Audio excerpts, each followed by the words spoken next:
المنطقة بتغلي. هجوم صاروخي على قطر والدنيا اتقلبت.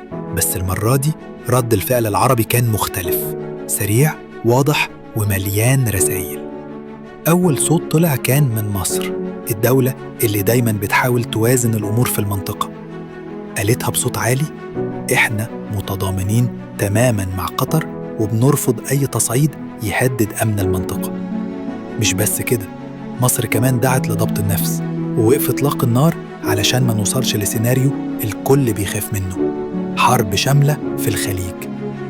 بعدها السعودية طلعت بيان رسمي وصفت الهجوم إنه مرفوض تماماً، وقالت إن اللي حصل تهديد مباشر لأمن واستقرار الخليج. الإمارات كمان ما سكتتش، طلعت بيان قوي وأدانت الهجوم وطلبت الأطراف كلها بإنها توقف التصعيد فوراً. يعني الرسالة كانت واضحة: الاستقرار أولاً، واللي بيلعب بالنار لازم يعرف إن النار هتحرق الكل.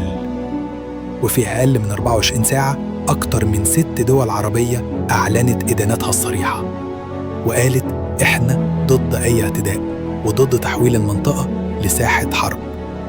الموضوع ما بقاش مجرد خلاف سياسي أو مناوشة عسكرية، إحنا قدام لحظة مفصلية، يا إما العقل هو اللي يسوق يا إما الجموح يودي الكل للهاوية.